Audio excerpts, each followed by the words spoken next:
So I'm still trying to decide what I'm going to talk about in terms of these live streams. I have no idea. The other day I was watching a live stream from this guy. He was in Venice and he was just talking about watches, and I thought that was really cool. And he was just having a glass of wine. It was just talking a lot of stuff, and I thought that was really good. So I'll probably try and do the same thing after I get a few practice runs on this live stream thing. So I'm good. Having a run through of this live stream. What are you up to today, Daniel?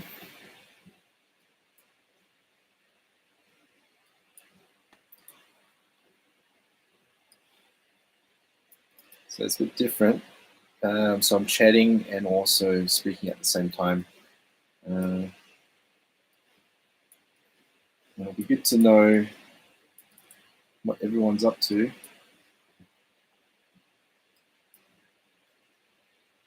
Right. Just like that. So, cool. You're at work and you saw the link. Busy working, hey? So what do you do for work?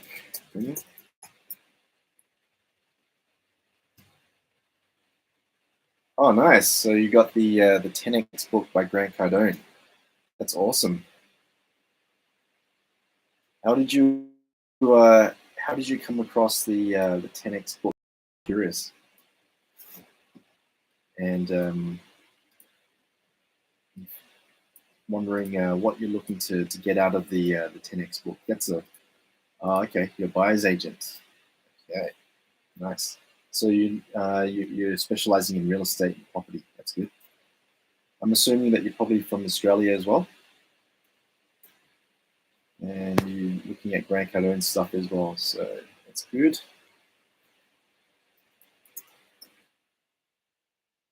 Yeah, definitely. Just curious, when did you come across Grant Cardone? Because I've been following him since I think 2016. Oh, okay, cool. You're based in Melbourne. Awesome. Yeah. What were the key takeaways that you got from Grant Cardone? The biggest things that you learned? I'm just curious.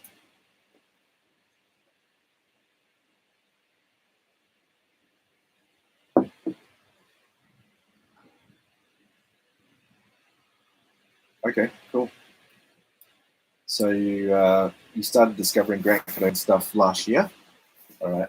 He does a lot of he's been posting a lot of real estate stuff. You guys probably know.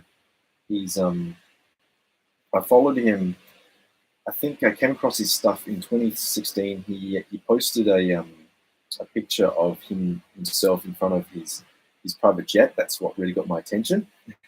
And then at the time he was selling a lot. He was selling a lot of courses on sales. He wasn't talking a lot about real estate. Think massive, setting here's of goals. Yeah, that's true.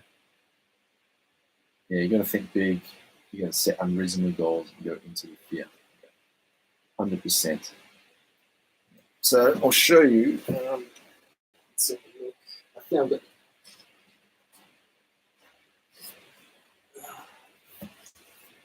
I've also got the 10x book as well. So one of the biggest things I learned was his 4 degrees of action, which was there's only 4 things that you can do when you're responding to an outcome. Is you can do nothing, you can take normal levels of action, or you can retreat as well. But the big thing that you should do is take massive action. And when you take massive action, you can probably come across a lot of issues as well, because when you take a lot of action, you're going to get a lot of results, but you're going to get a lot of problems. But just like you said, you got to go to the fear, right? So you have to just keep taking action, go through a lot of problems, but also get a lot of results. So that's really good. He's going hard on the real estate probably because of Cardone Capital, but his sales and marketing stuff is great. Yeah, totally agree. Yeah, I saw him. he at the start, he was doing a lot of promotion on his sales and marketing stuff. He was just all about it. I don't know whether you've seen his Young Hustlers, and he was doing a lot of courses on sales and marketing. That stuff was gold. That's what really got me into sales.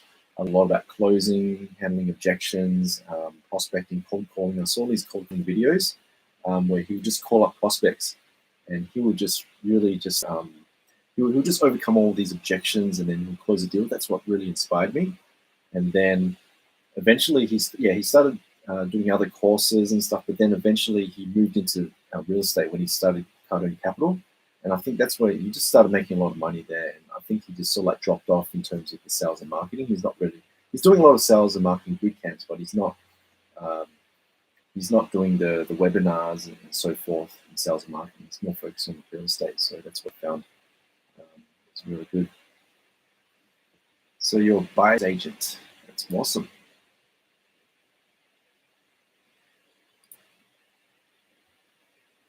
I went and saw just a bit of background on buyer's agent stuff. So I'm reading a lot of books on real estate. I just recently read a book by let me just go get it.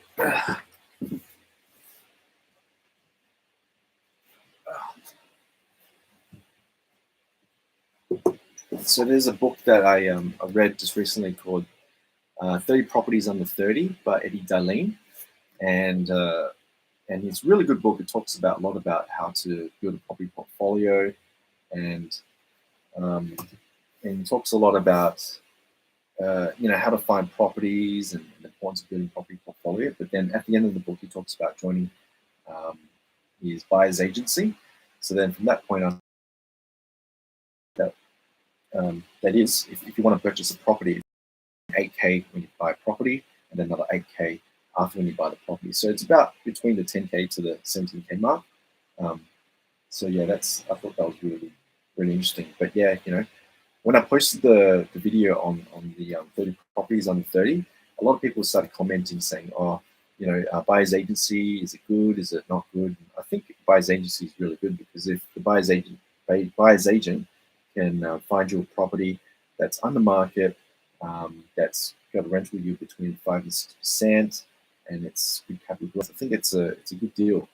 So yeah, I think I'm going to use a mixture of a buyer's agent and also find my own properties and try and build my property portfolio. Okay, so yeah, he's targeting black community. Yeah, I've noticed that he's doing that too. He's targeting black community. He's 5%, 50% of his audience. Yeah, I noticed Grant Cardone. He's been getting a lot of people who he's getting a lot of celebrities. Have you noticed that he's got a lot of celebrities on his stage recently? I think he had this. I can't remember the guy's name, but he's in several movies. You've probably seen him in movies, but he's getting a lot of contacts in Shark Tank, and I think he interviewed Donald Trump the other day as well. And I get a feeling that Grant Cardone, he's trying to build connections into the media.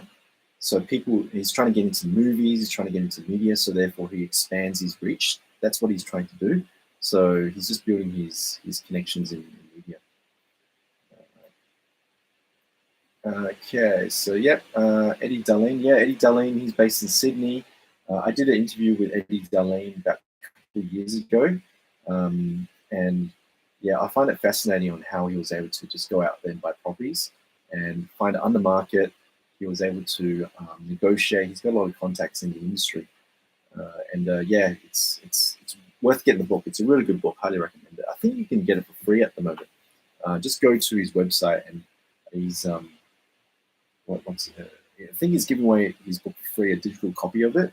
But then he's probably going to talk to you in terms of signing up for his buyer's agency, whatever it is. So just have a look at that one. Bro, if you ever wanted to a buyer's agent ID purchase for you, no charge. Oh, really? Okay. Oh, love that. Yeah, just let me know. Let me know more about the buyer's agent stuff on your end. I'm very curious. Okay, so it was mentored by Nathan Birch. I've never heard the guy. I'm just going to do research on Nathan Birch, who this person is. Nathan Birch. Sounds like an Aussie property investor, maybe. Okay.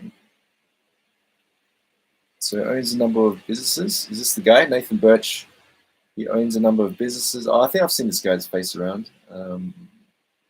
Exit the Matrix, so he's got a book on that. He's an Aussie property investor. Okay, so he's got a 50 million property portfolio, zero to within 14 years. Okay, so it looks okay. I'll have a look at this guy in more detail. Thanks for sharing that. I'm going to have a look at. I'm going to research more on this guy. Okay. All right, it's interesting. Yeah, younger Steve McKnight. Okay, I've read Steve McKnight's books. He's yeah, I think everyone's read those books. That's really put people on the path to building a proper portfolio. So I think Steve McKnight, he's moved over to America. So he's retired now. He's moved over to America, and what's he doing now? I think his latest book was Money Magnet. I think it just talks a lot about how to attract more money, on how to, yeah, just it's really just all about attracting wealth. So that could be more of a mindset type of book.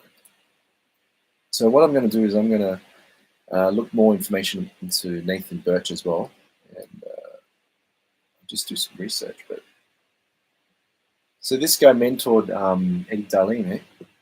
It's interesting. Okay.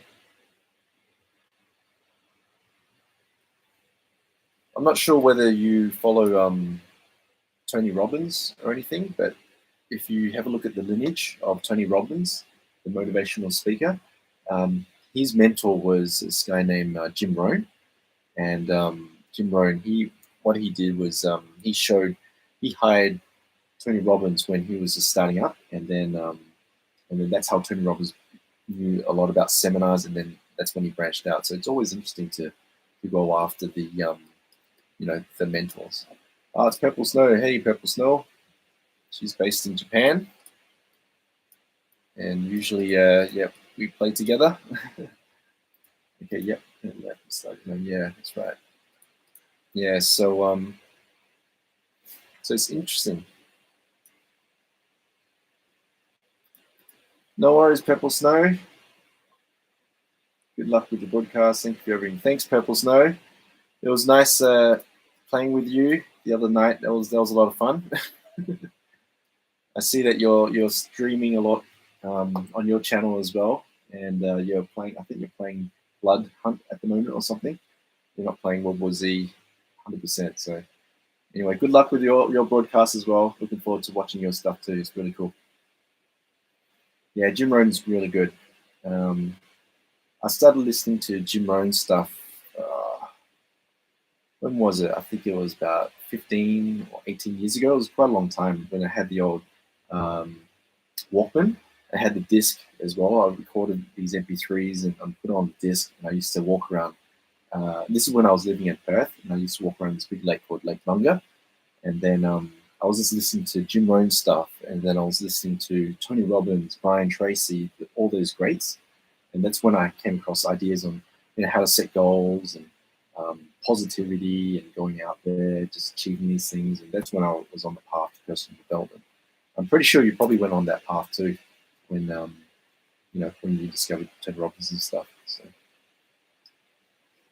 okay.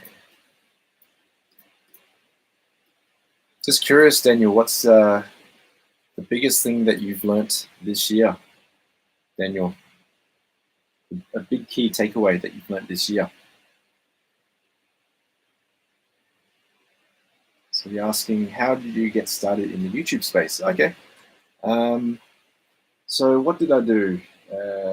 So I started this YouTube channel in 2016.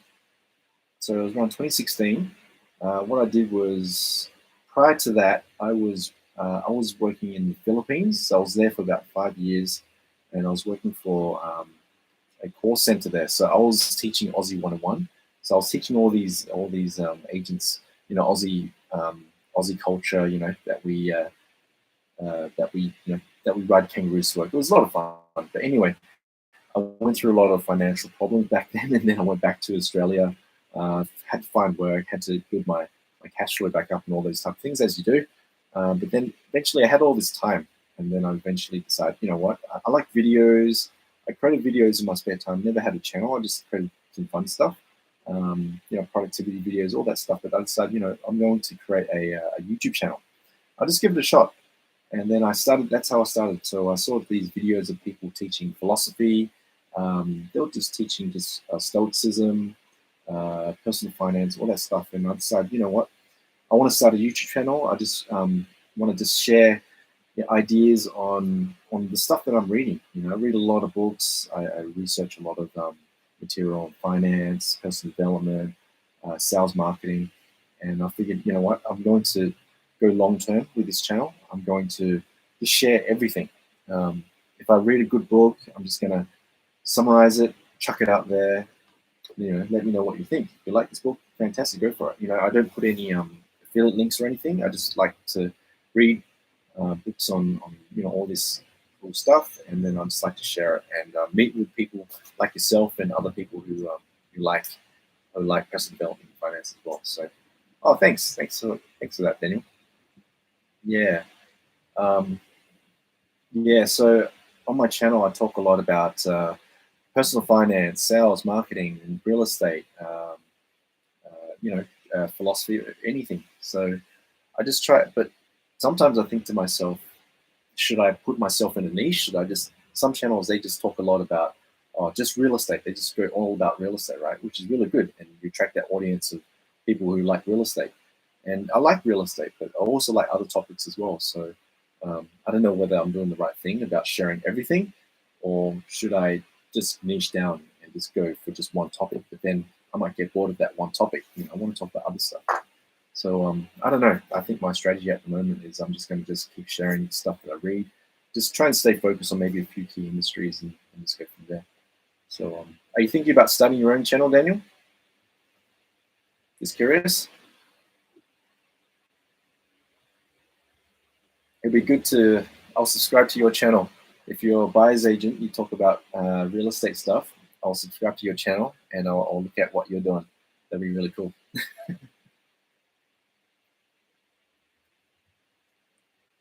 It'll be you'll be the next Grant Cardone, you know.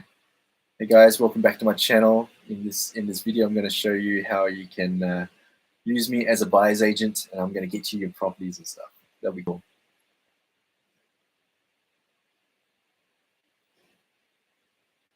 So nice.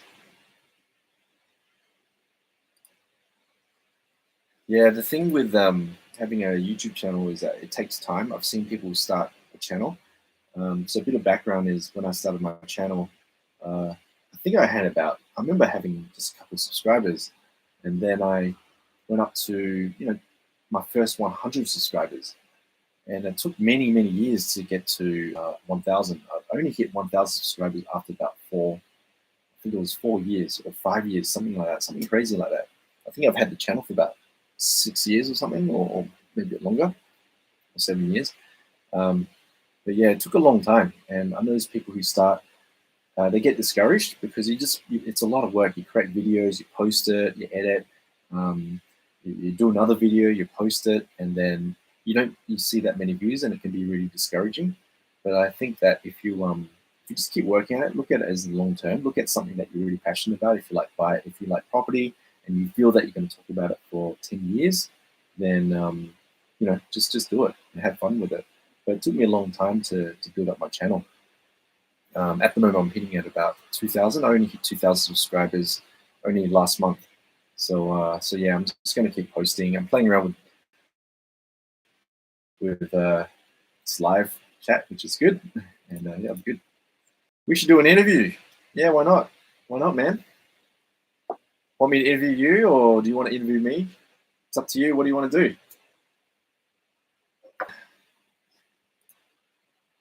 I'm not sure. Do you have a is this your own business, or you work for a company? I'm just curious because I've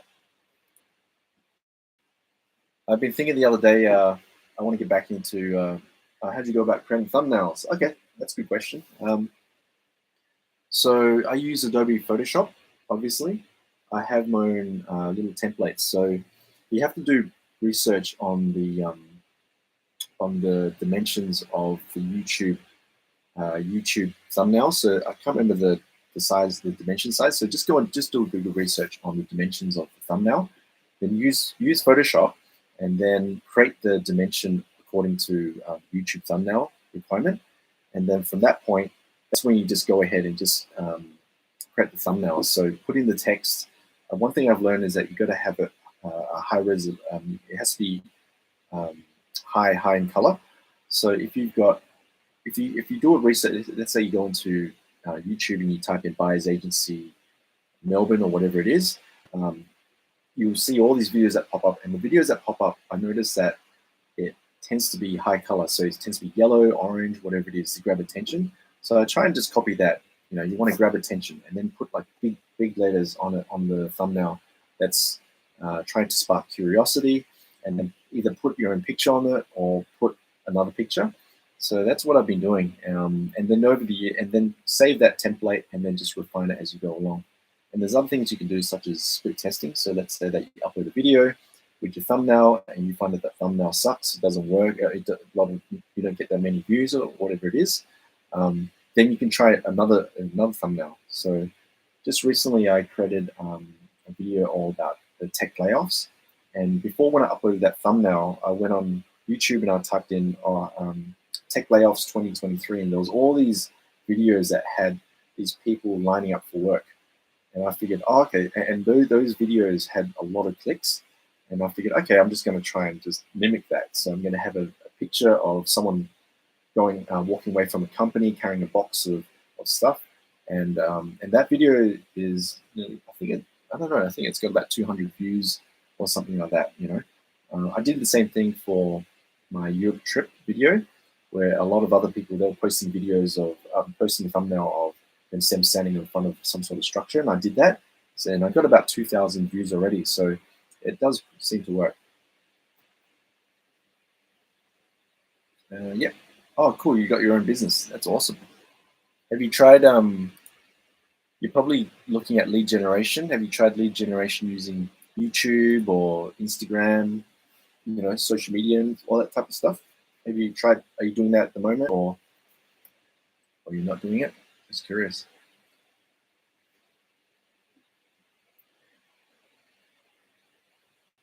Because I see a lot of, with Eddie, I don't know, Eddie Darlene, I've noticed that he is posting a lot of videos on his social media, and he's using the short form videos. So I'm starting to experiment a lot with YouTube Shorts. So YouTube Shorts is a short-term, it's a video that lasts for about 15 to 60 seconds. And it's a good way where people can just quickly see what you have, and they get exposure to, you know, exposure to you, your product or your service, and then they can check out all the longer stuff. So I find that when I posted the YouTube Shorts, the short video, the engagement was really good. A lot of people just watched nearly the whole entire video. But when I posted a long video, yeah, people drop off after about 2 minutes or 3 minutes. If it's a 10-minute video or 8-minute video, people can just stay engaged for about 2 minutes or maybe even 1 minute. So that's the thing that I learned in on the YouTube space, is that engagement is everything. It's really hard to keep people engaged. So you have to learn how to do good editing. You have to learn how to make cool special effects, whatever it is. You've got to keep grabbing their attention. That's tricky, but if you can do it, you can do it.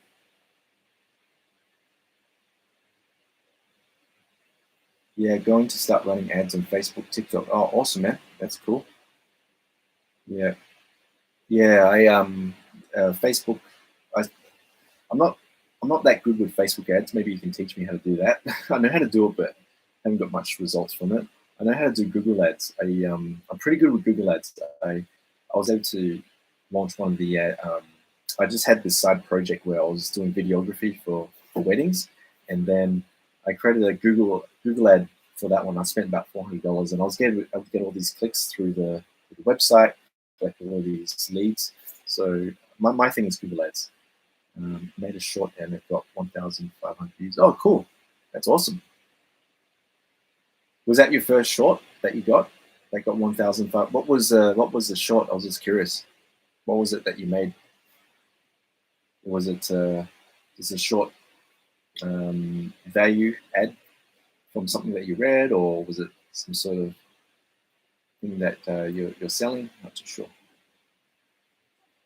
That's what I noticed about YouTube Shorts. I was looking at the analytics the other day, and you can get a lot of views through. It wasn't organic searches, so it was through the Shorts homepage or something. So if I post a short now, it just automatically appears on people's YouTube app if they're subscribed to it or they're not subscribed to it. So it's really good.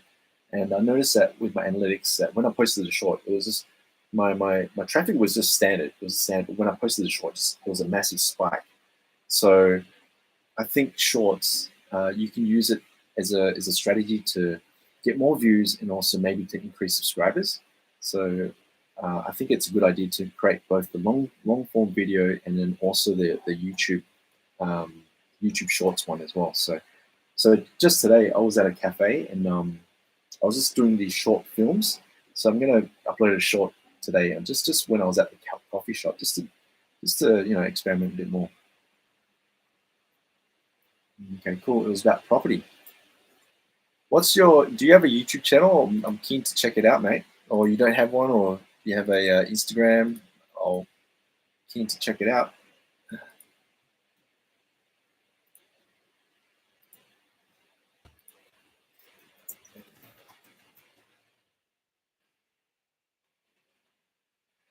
Yeah, it'd be good to have a look at what you're doing. Yeah.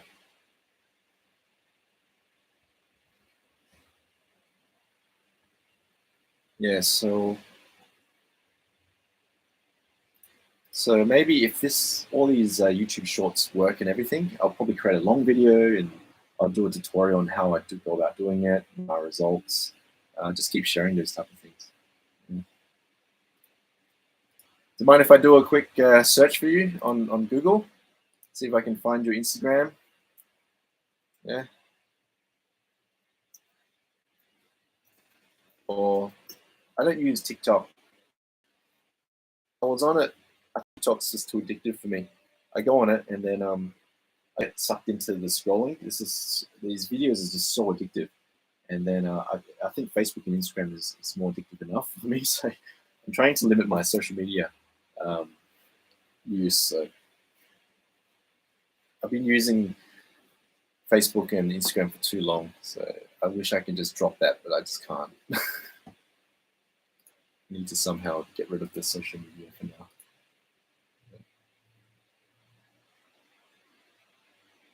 Looking at a way to convert that audience to my buyer's agency. Yeah, definitely. Apparently it works. It works.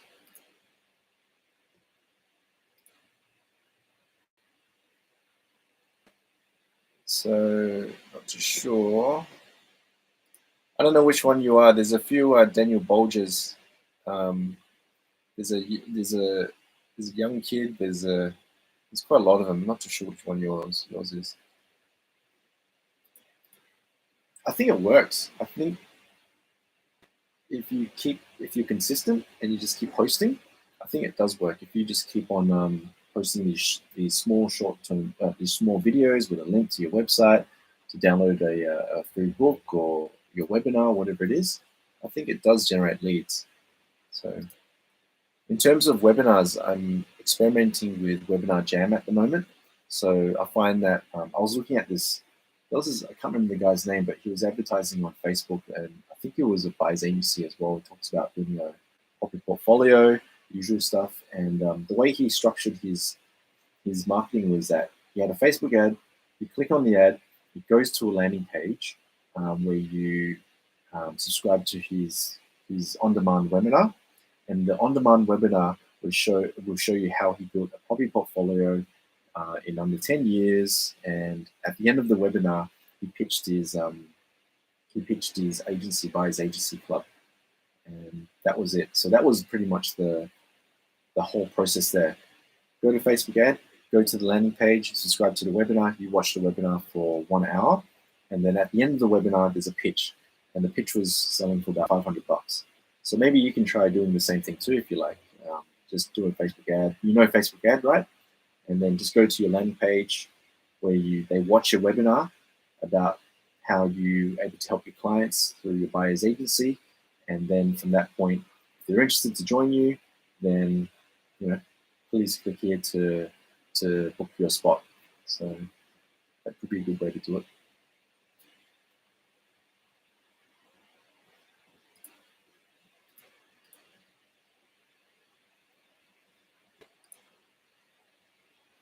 Yeah. Yeah, there's too many Daniel Bulges, so hard to find you, man. But I'll definitely have a look at Nathan Birch. Have a look at what he's up to. I'm not sure whether you've seen another guy. His name's Conrad Boblik. He's based in Victoria as well, and I had a session with him. I think it was last year, and I read his book on personal finance, property investing, and there's some people that don't like him. A lot of people said that he's a con man, but I think the knowledge that he's got is pretty legit. So I think he's on the right path there, I think.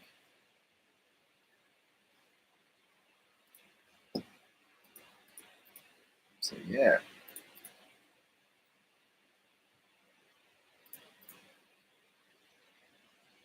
All right. So I think I'm not sure whether this was a good live stream, but Daniel, I appreciate you showing up, and also Purple Snow.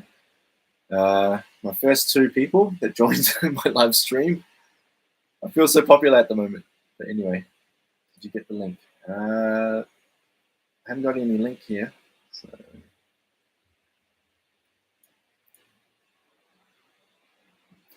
I haven't seen any links or anything. Maybe the chat automatically removes the link due to moderation. I'm not too sure.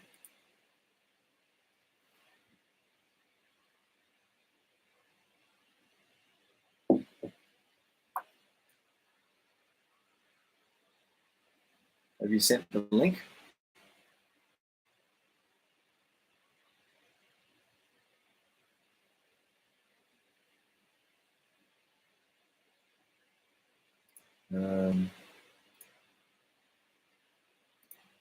Or maybe you can write in the chat. I need to know is just plugging new build house. Oh wow, in Melbourne, much better deals out there. Got heaps of knowledge, just plugging new built house for $750 in Melbourne, much better deals out there. Are you talking about Conrad Boblake, or this is you? Yeah, I know. I'm in Conrad Boblake's newsletter, and he's always promoting his townhouses. Yeah, give us a call if you're free. Yeah, we'll do. We'll do, mate. I think my email address is on my YouTube channel. I just go to the about, and my email address is there. So just feel free to send me an email. Yeah, and in Melbourne, much better deals out there. Yeah, true. I was looking at the current property market and noticed that Melbourne is pretty good at the moment, and also Queensland and Adelaide. So I went to see this buyer's agency last week. The name of the buyer's agency was called the Buyers Club, and I spoke to this guy. He's been in the property investing market for about 26 years. I think his name was Phil Harker, and this guy was really intense. He was, I think he's the real deal. But we were talking about properties and stuff, and he says that Adelaide is set to boom because it's just in the right timing. You probably know about the property clock, where it's it's declining and it reaches the bottom and then it rises and reaches the top. So I think with Adelaide, it's actually booming at the moment. It's rising. So I was looking at properties around there. There was a property in Christie's Beach, which is which is in the beach area, and it's pretty close to the city. I was in Adelaide earlier this year, and it's really nice over there. But anyway, a 4-bedroom house in Christie's Beach was about, I think it was just under 500K. And the rental yield on that was between 5% to 6%. So I figured, well, that's actually a pretty good deal. So I thought that was really good. And then I was refinancing my property the other day, so I went to the CVA and I sat down and I spoke to the investing in Queensland at the end of the year. Not now, but after June or July, that's when you're going to start investing, because the reason for that is because of the Olympics. And if the Olympics goes ahead, everything goes ahead and everything, there should be a small boom in terms of property. So, and that's two people I've spoken to. My finance broker, who helped me refinance the house in Perth, what he did was he says that he's going to hold on to his money, and he's going to invest at the end of the year. So it looks like a lot of people are waiting until all these interest rate hikes finish, and when they finish, there should be a decline in property values. And then when it happens, that's when everyone's going to jump in, because at the moment a lot of buyers are scared at the moment. So I went to an auction a few months ago and I saw this guy buy a $1.3 million property in Sydney.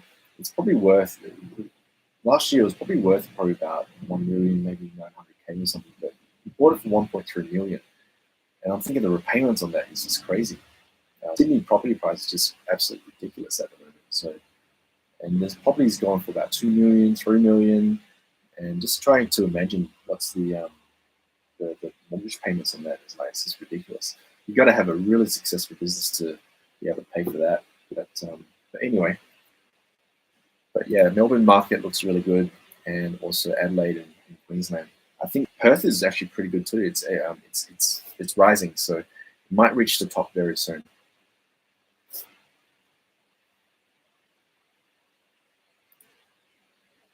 Cool. All right, so I think I'm gonna grab some lunch. But yeah, I appreciate your time, Daniel. Thanks for sharing what you're doing. I'm sure we'll be in touch very soon. I'll give you a call, and yeah, let's see what we can do in future. And if Purple Snow, if you're still there, thanks for joining my live stream, my first live stream.